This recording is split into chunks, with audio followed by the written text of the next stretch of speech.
Mesdames, Messieurs, bonsoir. Je vais vous commenter des résultats et des statistiques qui concernent 3 niveaux. Ça va concerner la métropole Marseille-Provence, la ville de La Ciotat et les quartiers dans lesquels vous habitez. Donc on va se comparer à une entité plus grande, la métropole, et on va se comparer à une entité plus petite, vos quartiers. Et on va essayer de dégager les tendances principales en termes de démographie et, comme l'a dit Monsieur le maire, en termes de logement.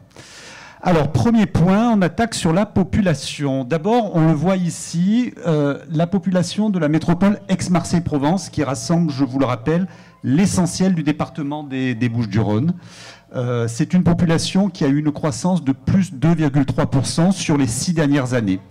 Au même moment, la croissance de la ville de La Ciotat a été de plus 4% sur les 5-6 dernières années. Donc on observe sur la ville de La Ciotat une croissance un peu plus forte de la population par rapport à ce que l'on observe en moyenne sur l'ensemble de la métropole Aix-Marseille-Provence. Sauf que, et c'est important de le souligner, cette croissance démographique s'appuie en fait essentiellement sur les plus de 45 ans. C'est-à-dire que quand on focus les résultats, quand on regarde les résultats sur les plus de 45 ans, sur les 6 dernières années, la croissance de la population des plus de 45 ans à La Ciotat est de l'ordre de, en moyenne, plus 10%. En revanche, les moins de 45 ans, on est à peu près à moins 5%. Ce qui nous fait que globalement, on a ce chiffre moyen de plus 4%. Donc, une croissance de la population réelle, mais qui s'appuie essentiellement sur les populations de plus de 45 ans et de plus de 60 ans. Voilà, ça c'est un point important. Et on va donc regarder ce qui concerne maintenant les quartiers qui nous intéressent. Donc, Clos-des-Plages, Pémian, Sainte-Marguerite, vous voyez que la croissance de la population sur la même période qui nous intéresse, c'est-à-dire sur les 6 dernières années, elle est forte. Elle est de l'ordre de plus 11%. Plus 11%, donc c'est assez important. Et donc, vous l'avez vu, c'est plus élevé, plus fort que ce que l'on observe en moyenne sur l'ensemble de la commune de La Ciotat, et a fortiori ce que l'on observe sur l'ensemble de la population de la métropole. Donc une bonne croissance de la population sur Clos-des-Plages, Pémian, Sainte-Marguerite. Et on va voir ensuite sur Valade-Roubaud et le quartier de l'Hôpital, la croissance de la population, vous voyez, elle est à peu près équivalente. Elle est de l'ordre de plus 11% sur les 6 dernières années. Donc tout ça pour dire que sur les 2 quartiers qui nous intéressent ce soir, on a une croissance de la population qui est sensiblement plus forte que celle que l'on observe sur la ville de La Ciotat globalement. On va passer au point suivant, qui est la répartition de la population par quartier. Vous voyez qu'il y a un quartier qui globalement est très peuplé à La Ciotat, c'est ce qu'on appelle au niveau des zones INSEE, IRIS, la zone nord. Ça fait 27% de la population, un gros quart des habitants donc, de La Ciotat vivent dans la zone nord.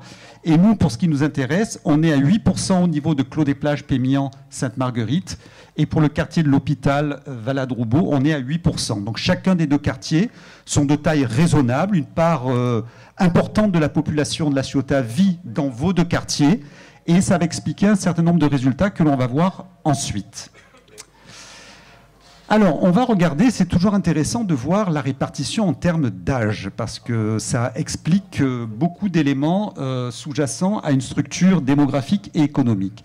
D'abord, le plus grand niveau, la métropole Aix-Marseille-Provence. On va simplifier, on va additionner, regarder les moins de 30 ans sur la métropole Aix-Marseille-Provence. J'additionne les deux, ça fait à peu près 35%. Sur l'ensemble de la métropole, 35% de la population a moins de 30 ans. 35%. On se souvient de ça. On passe sur La Ciotat. Les moins de 30 ans, ça n'est pas 35% comme sur la métropole, c'est 27%. Ce qui est logique avec ce que je vous ai dit, c'est-à-dire que sur la commune de La Ciotat, on a un peu moins de population jeune que sur l'ensemble de la métropole. C'est la traduction chiffrée. Et bien entendu, quand on revient sur la métropole Aix-Marseille-Provence, forcément, on va avoir, sur les plus de 60 ans, une différence sensible avec la ville de La Ciotat. Métropole Aix-Marseille-Provence, les plus de 60 ans, j'additionne, j'arrondis 26%. Combien on a sur La Ciotat? Vous le voyez ici, on est sur l'ordre de 34%. Donc une population sur la commune de La Ciotat qui est sensiblement plus âgée que ce que l'on observe sur la métropole Aix-Marseille-Provence. Et je vous l'ai dit tout à l'heure, l'essentiel de la croissance démographique de la ville a été porté par les 45 ans et plus. Ce que l'on va voir ensuite sur les différents quartiers, Clos-des-Plages, Pémian, Sainte-Marguerite, c'est que le côté plus âgé de la ville de La Ciotat par rapport à la métropole, il est encore plus marqué sur Clos-des-Plages, Pémian.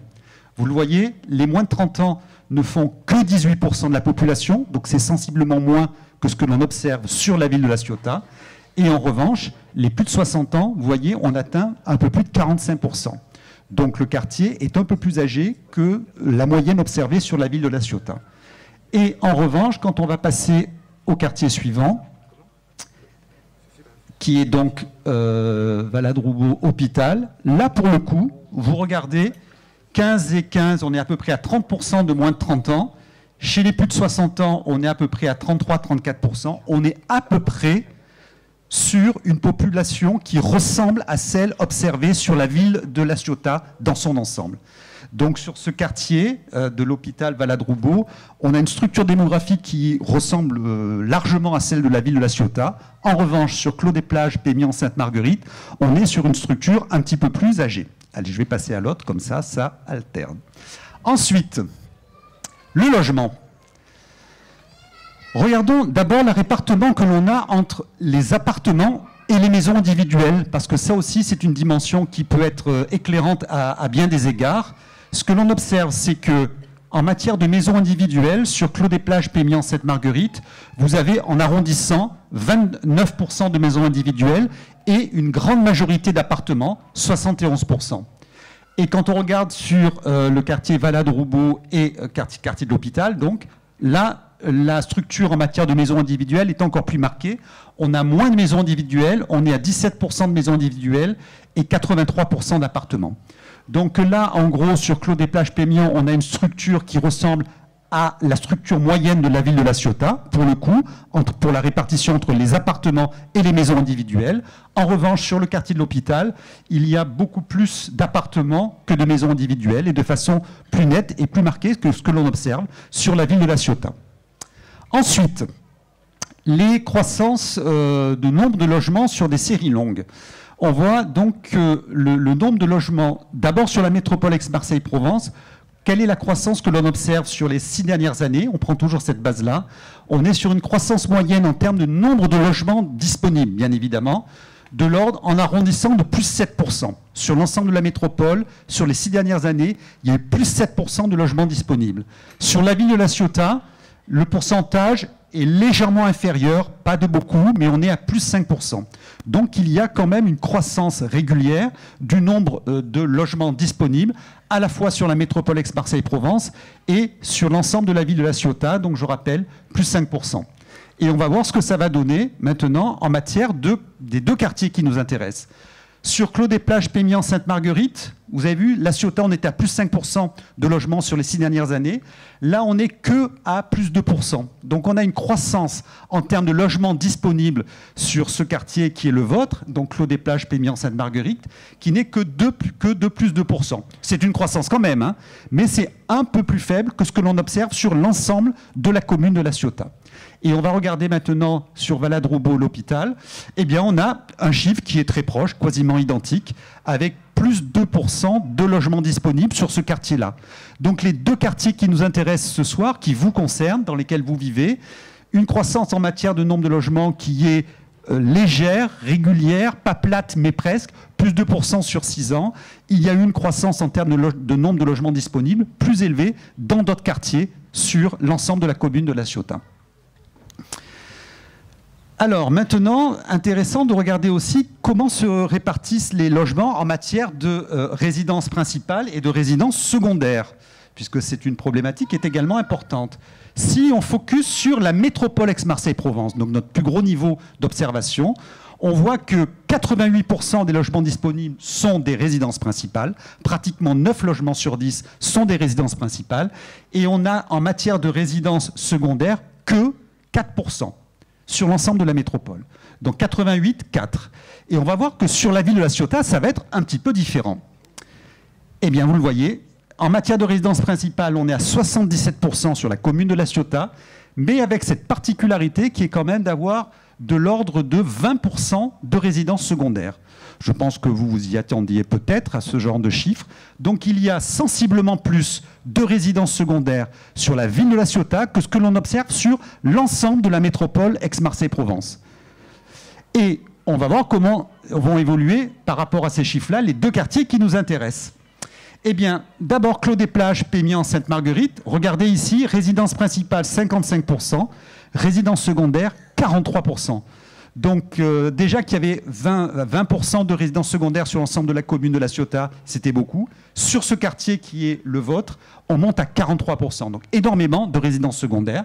En revanche, quand on va aller voir le quartier de l'hôpital Valade-Roubaud, c'est complètement inversé. C'est complètement inversé, puisque là, vous voyez qu'il y a finalement assez peu de résidences secondaires, de l'ordre de 10%, et une grande majorité de résidences principales, de l'ordre de 85%.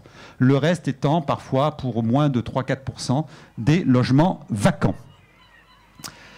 Ensuite, comment se structure la population et les logements en matière de statut? Est-ce qu'on est propriétaire, locataire dans le privé ou locataire au niveau de l'habitat social? C'est toujours intéressant d'avoir des éléments éclairants sur ces points-là. La métropole Aix-Marseille-Provence, d'abord, toujours. En gros, pour se souvenir, 50% sont des propriétaires. Une personne sur deux qui habite dans la métropole Aix-Marseille-Provence est aujourd'hui propriétaire de son logement. Et on a 32% de locataires dans le privé, dans le parc privé, et 15% de locataires au niveau de l'habitat social. Donc on retient 50, 32, 15. Qu'est-ce qui se passe sur La Ciotat? On est à peu près à 50% de propriétaires, comme sur la métropole. C'est à quelque chose près exactement la même chose. Sauf qu'ici, vous voyez qu'il y a une évolution au niveau du statut des locataires. C'est-à-dire que sur la commune de La Ciotat, qui est la vôtre, on a 24% de locataires dans le privé, mais on a pratiquement 24% de locataires en termes d'habitat social. Donc un petit peu plus que ce que l'on observe ailleurs. 50, 24, 24. Qu'est-ce qui se passe maintenant au niveau des deux quartiers qui nous intéressent?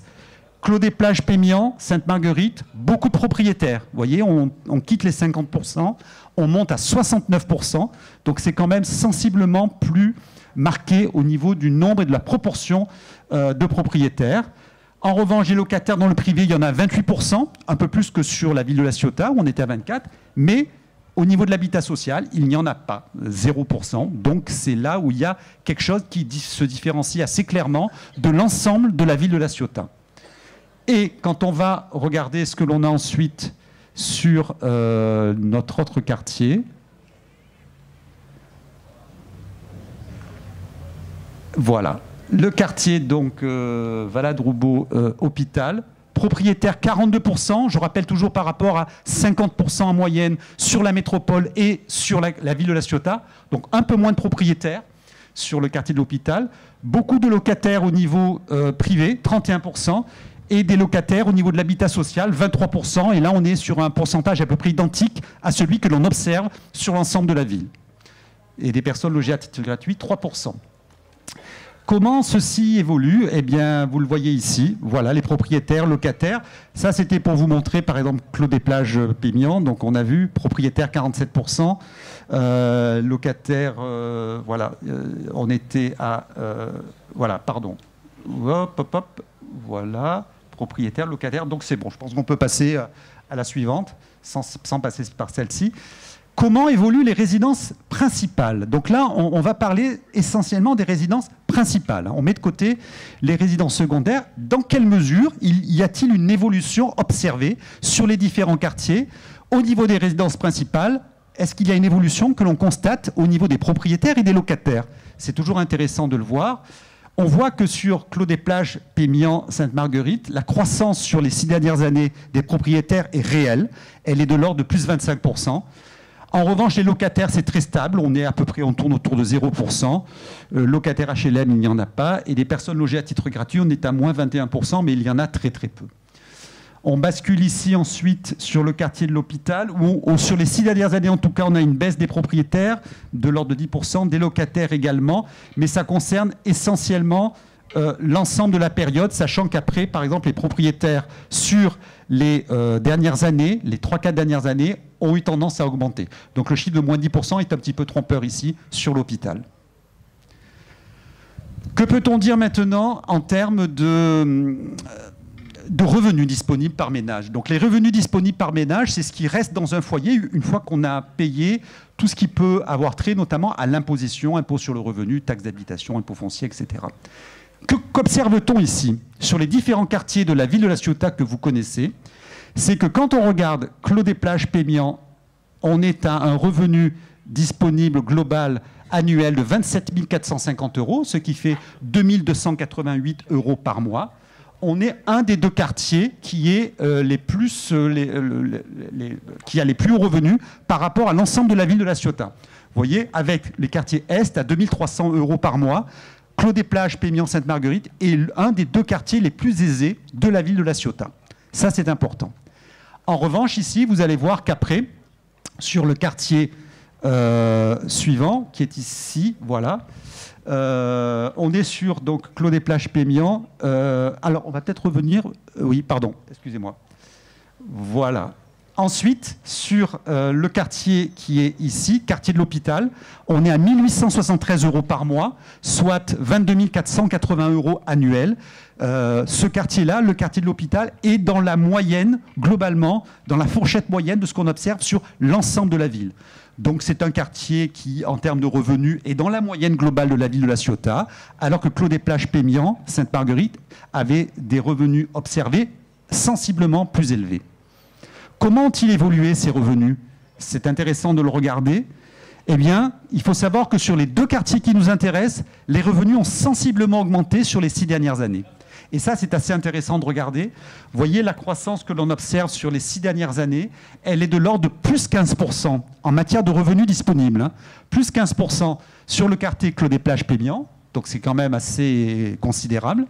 Et sur l'autre quartier qui nous intéresse aussi, sur l'Hôpital, on est à plus 16%. Donc il y a une hausse régulière des revenus observés sur les 6 dernières années sur ces deux quartiers, Clos des Plages, Pémian, Sainte-Marguerite et Valladrobo, Hôpital, de l'ordre de plus 15, plus 16%. Donc des niveaux de revenus qui augmentent et c'est un peu important de le noter. On passe au point suivant et ça va confirmer ce qu'a dit Monsieur le maire sur la notion de prix de l'immobilier. On va le voir. Regardez le prix de l'immobilier d'abord. Pour ce qui concerne les appartements, on parlera des maisons individuelles ensuite. D'abord les appartements, et on voit que pour ce qui est de la métropole Aix-Marseille-Provence, on va se focuser essentiellement sur les 2 dernières années qui sont les plus significatives. Vous avez un prix moyen de l'appartement vendu au mètre carré de 3 429 € en 2023 et de 3 353 € en 2024. Le prix moyen des appartements vendus au mètre carré sur la métropole, des appartements. 3 400 à peu près. Ben regardez, sur la ville de La Ciotat, pour les appartements, on n'est pas à 3 400, mais on est à 5 100. Et on n'est pas non plus à 3 400, et on est à 4 800 la dernière année, parce qu'il y a eu une sorte de tassement également de l'immobilier en 2024. Donc on a bien ici la confirmation claire et nette que le prix de l'immobilier sur la ville de La Ciotat par rapport à la métropole est sensiblement plus élevé, ce qui en fait la deuxième ville la plus élevée au niveau de l'immobilier dans le département. Et on va regarder maintenant, toujours pour les appartements, ce qui se passe sur Clos des Plages, Pémian. Mais là, vous voyez que pour le coup, on explose encore le chiffre. On est sur des niveaux encore plus élevés. 6 460 € le mètre carré de l'appartement vendu en 2023 sur Clos des Plages, Pémian, ce qui est quand même assez important, et 6 420, c'est très stable, en 2024. Donc là, pour le coup, Clos des Plages, Pémian est encore plus cher que ce que l'on observe sur la globalité de la ville de La Ciotat. Et que va-t-on observer sur, cette fois-ci, le quartier de l'Hôpital Valladrobo? C'est que là, on est sur des chiffres qui sont légèrement supérieur à ce que l'on observe sur la ville de La Ciotat, en fait assez similaire. Et ça, donc le quartier de l'Hôpital est en fait dans la moyenne globale, dans la fourchette moyenne globale du prix au mètre carré de l'appartement vendu par rapport à ce que l'on observe sur la ville de La Ciotat. Dont je rappelle qu'elle est plus chère, sensiblement plus chère que ce que l'on observe sur l'ensemble de la métropole Aix-Marseille-Provence. On va passer maintenant sur les maisons individuelles, et vous allez voir que la tendance dont je viens de vous parler sur les appartements, elle se retrouve également au niveau des maisons individuelles. Regardez les maisons individuelles, la métropole Aix-Marseille-Provence, on est en gros sur les 2 dernières années, un prix moyen au mètre carré qui tourne autour de, j'arrondis les 2 années, 4 800 € le mètre, puisqu'il y a une petite différence entre les deux. On retient sur les 2 dernières années sur la métropole, 4 800 € le mètre carré vendu pour des maisons individuelles. Qu'est-ce que l'on observe sur la ville de La Ciotat? Ce n'est pas 4 800, c'est 6 500. Le prix moyen du mètre carré vendu pour des maisons individuelles sur la ville de La Ciotat. Donc là aussi, on a une confirmation très nette d'un coût de l'immobilier qui est sensiblement plus élevé sur la ville de La Ciotat pour les maisons individuelles, 6 500. Si on bascule maintenant au niveau de ce que l'on observe sur les deux quartiers qui nous intéressent, Clos-des-Plages, Pémian, on est à 6 650, 6 950. Donc là, alors il n'y a pas énormément de ventes observées, mais globalement, on est encore au-dessus de ce que l'on observe sur un prix moyen observé sur l'ensemble de la ville, qui lui-même était déjà très, très élevé. Et on bascule enfin sur la dernière diapo, où là, pour le coup, il y a très peu d'observations, donc je passerai rapidement, mais on voit globalement que ce que l'on observe sur le quartier de l'Hôpital se situe à des niveaux également élevés, mais là, prudence, dans la mesure où il y a très peu d'observations. Voilà ce que je voulais vous dire d'essentiel sur ces chiffres qui concernent la population de la ville, la population de vos deux quartiers, et la structure et l'évolution en termes de logement. Merci beaucoup. Monsieur Maurice, on peut vous applaudir.